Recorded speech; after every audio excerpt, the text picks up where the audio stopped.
Hello students, welcome to yet another session of EduAid. Welcome to EduAid classrooms. বহু স্টুডেন্টে পুঠি আছে যে sir common questions এবাৰ half ইয়াৰলিৰ কাৰণে আমি কেনে কৈছাম তো কেনে কৈছাম মানে কি আমি আগৰ কোয়েশ্চন পেপাৰ সামনে আগৰ কোয়েশ্চন পেপাৰ চালে কিবা লাভ হ'বনে ওয়েল সো লাভ তো তোমাৰ হ'ব যিমান কোয়েশ্চন চাবা যিমান প্ৰেক্টিস কৰিবা তোমাৰ লাভ হ'ব কিন্তু এটাই পইণ্ট অফ কনসাৰ্ন সকলোৰে মাথাত আহি আছে যে এবাৰ আমাৰ প্যাটাৰ্ন চেঞ্জ হ'ব বুলি কৈছে আমাৰ অলপ কনসেপচুৱেল কোয়েশ্চনস বেছি আহিব বুলি কৈছে গতিকে এনেকুৱা পৰিস্থিতি তোমালোকে কমন কোয়েশ্চনস বা ইম্পৰ্টেন্ট কোয়েশ্চনস কেনেকে বাছি উলিয়াবা আজি এইটো ভিডিঅ'ৰ হৈছে আমাৰ পাৰ্ট 1 যত আমি তোমালোকক দেখুৱাম যে এখন কোয়েশ্চন পেপাৰৰ পৰা আমি ইম্পৰ্টেন্ট বা কমন কোয়েশ্চন কেনেকে বাছি উলিয়াব পাৰিম এতিয়া উদাহৰণ হিচাপে চোৱা আমি এখন পেপাৰ চাইছো ঠিক আছে এখন হাফ ইয়াৰলিৰ আগৰ বছৰ এখন পেপাৰ হয় ঠিক আছে এতিয়া ইয়াতে যদি তোমালোকে কোয়েশ্চন কেইটামান অবজাৰ্ভ কৰা ঠিক আছে তে প্ৰথমতে চোৱা ৰামধেনু কি draw a level diagram মানে চিত্ৰৰ সহায়ত তো এইটো কেনেকুৱা লাগিছে তোমাৰ সিম্পল কোয়েশ্চন যেন লাগিছে নে অলপ কমপ্লিকেটেড কোয়েশ্চন যেন লাগিছে ভাবিছোৱা এইটো কোয়েশ্চন মই ডাইৰেক্টলি কিতাপত পাই যাম নে ডাইৰেক্টলি ৰামধেনু কাক বোলে পাম তো draw a level diagram পাম তো গতিকে এইটো প্ৰশ্ন সহজ প্ৰশ্ন মানে এইটো এটা কনসেপচুৱেল বহুত ডিপ কোয়েশ্চন নহয় যে তুমি মাথা বৰ বেছি ঘামাব লাগে মানে তো এইটো কোয়েশ্চন আমি ইম্পৰ্টেন্ট বুলি ধৰিম জানো না আমি এটা সিম্পল বুলি ধৰিম ইজি বুলি ধৰিম তুমি পঢ়ি লবা ধুনীয়াকৈ নোটটো বনাই লবা কিন্তু এইটো simple question easy question next চোৱা ডিসএডভান্টেজ অফ ফসিল ফুয়েল জীৱাশ্ম ইন্ধনৰ অসুবিধাসমূহ তো ডাইৰেক্ট আমি কিতাপত পাম তো এইটোকো মই বহুত বেছি ইম্পৰ্টেন্ট বুলি নকওঁ তো এইকেইটাক মই ইজি বুলি কৈ দিওঁ ঠিক আছে এইটো মই ইজি বুলি কম এইটো মই ইজি বুলি কম তাৰপিছত why is wind energy considered as conventional source of energy বায়ু শক্তি কিয় পৰম্পৰাগত শক্তি এইটো এটা মই অলপ ভাবিব লাগিব এইটো ডাইৰেক্টলি মুখস্থ নহব এইটো মই অলপ জানিব লাগিব যে পৰম্পৰাগত শক্তি কি হয় কেতিয়া মই পৰম্পৰাগত শক্তি বুলি ক'ব পাৰো তো সেইটো তুমি মিলাই পেলাইহে আনসাৰ লিখিব লাগিব হয়নে গতিকে this one is important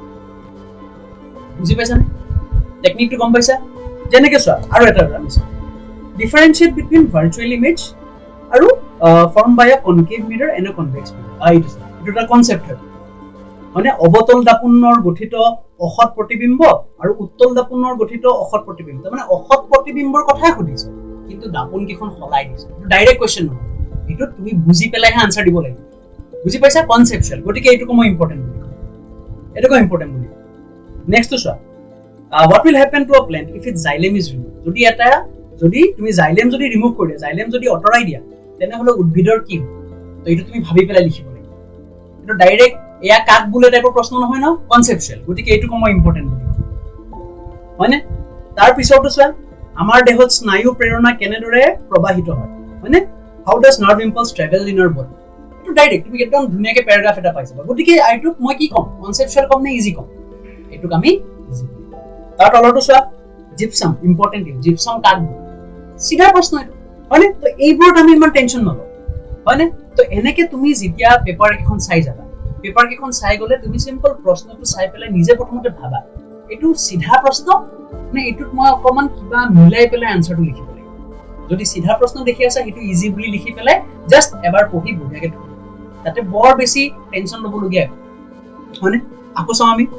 fossil fuel help in tracing evolution জীৱাশ্মই কেনেকৈ বিবৰ্তন সন্ধানত সহায় কৰে এটা পদ্ধতিৰ কথা কৈছো তাৰ মানে কি ইম্পৰ্টেন্ট বুলি ক'ব লাগিব হয়নে তো দিস ইজ ইম্পৰ্টেন্ট মই ইয়াত ষ্টাৰ মাৰিম তাৰ পাছত চোৱা why does color of a copper sulfate solution change when iron nail is dipped মানে লুৰ গজাল এটা ডুবাই ৰাখিলে কপাৰ সালফেট দ্ৰৱ এটাৰ ৰঙৰ পৰিৱৰ্তন কিয় ঘটে এতিয়া চোৱা এটা তুমি ডাইৰেক্টলি কিতাপত নপঢ়া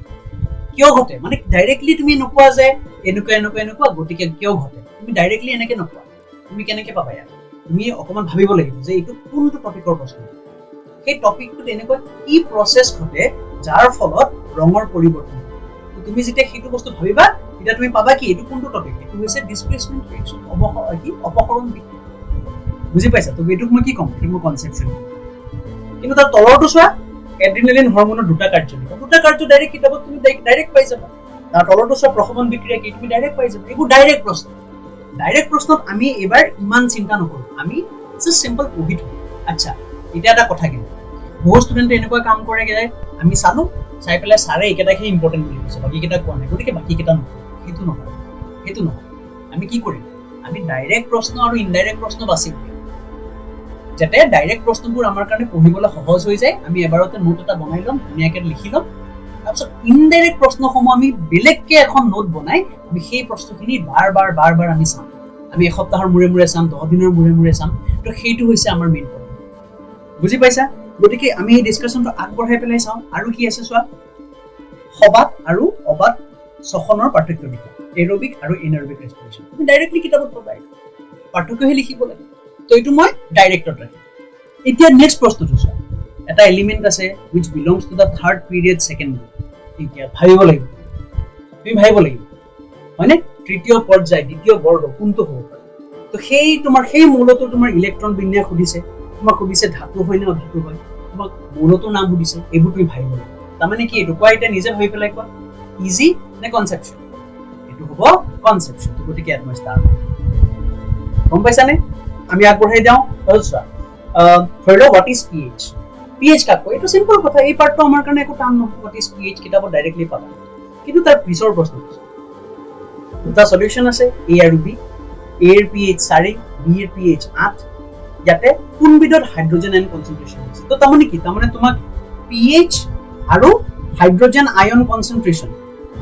ইয়াৰ মাজৰ সম্পৰ্কটো কি তুমি জানিব লাগিব হাইড্ৰোজেন আয়ন কনসেন্ট্ৰেচন বেছি হলে পিএইচ কি হয় বেছি হয় নে কম হয় কোৱাচোন যোনে জানা উত্তৰটো কমেন্টত দিয়াচোন কি হয় কোৱা হাইড্ৰোজেন কনসেন্ট্ৰেচন যদি বেছি হয় পিএইচ বেছি হয় নে কম যদি তুমি হেতু জানা তুমি এটো আনসার দিব পাৰিবা আৰু যদি এটো আনসাৰ দিব পাৰিবা তুমি অটোমেটিক্যালি তাৰ তলটো আনসাৰ দিব পাৰিবা এসিডিক হয় নে বেসিক বুজি পাইছা নে তাৰমানে এই সেশনটোৰ জৰিয়তে মই তোমালোকক এইটোৱে বুজাব বিচাৰিছো যে সব কমন প্ৰশ্ন বা একেটাই প্ৰশ্ন মই চাই যাম বা সাৰহতে কোৱা কেটাই মই চাই যাম সেইটো এটিটিউডেদি তোমালোকৰ এবাৰ নহব আৰু এবাৰ বুলি নহয় আগন্তুক তোমালোকৰ ভৱিষ্যতটো কেনেকে নহয় যেতিয়া তোমালোকে ডাঙৰ হৈ কম্পিটিটিভ এক্সাম দিবা তেতিয়া তোমালোকে গম পাবা যে এনেকে পঢ়ি একো লাভ পঢ়িম কেনেকে আমি প্ৰশ্ন কাকত এখন চাম প্ৰশ্ন কাকতখন চাই পেলাই তাতে মই বাছি উলিয়াম যে কোন কেবিধ প্ৰশ্ন ডাইৰেক্ট প্ৰশ্ন কোন কেবিধ প্ৰশ্ন ইনডাইৰেক্ট প্ৰশ্ন যোন কেবিধ ডাইৰেক্ট হেতুত আমি ইমান চিন্তা নকৰো আমি এবাৰ ধুনিয়াকে লিখি নোটটো বনাই থৈ দিম কাৰণ ডাইৰেক্ট প্ৰশ্নটো হাল হলনি হ'ব নৰে নহয় আকাশৰ ৰং কি নীলা হেতু আৰু মই খলাব নোৱাৰো তো হেতু এবাৰ পঢ়িলে মোৰ হৈ যায় কিন্তু আকাশৰ ৰং কিয় নীলা নহয় পেলাই ৰঙা কিয় নহল হেতু উত্তৰ কিন্তু মই বুজিব লাগিব আৰু তাক মই এবাৰ পঢ়িলে নহব তাক মই মাঝে মাঝে চাই থাকিব লাগিব 10 দিনৰ মূৰে চাব লাগিব 20 দিনৰ মূৰে চাব লাগিব এমাহৰ মূৰে চাব লাগিব ৰিভাইজ কৰিব লাগিব তোমালোকে প্ৰশ্ন এটা চাই কনসেপচুৱেল হয় নে সিম্পল মুখস্থ মাৰি লিখা প্ৰশ্ন তোমালোকে হেতু বাছি উলিয়াব জানিব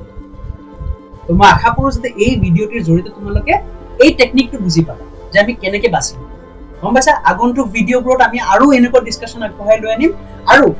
এই এনেকুৱা প্ৰশ্নবোৰৰ উত্তৰবোৰ আমি আমাৰ EduAidৰ লাইভ ক্লাছবোৰত ডিসকাস কৰিছো আমি আমাৰ EduAidৰ লেকচাৰছবোৰ ডিসকাস কৰিছো গতিকে তোমালোকে যদি EduAidৰ লগত জড়িত হৈ EduAidৰ পৰা যদি পঢ়িব বিচাৰিছা আমাৰ পৰা যদি পঢ়িব বিচাৰিছা তেনেহলে তলত দিয়া লিংকত যোগাযোগ কৰা তলত দিয়া ফোন নম্বৰত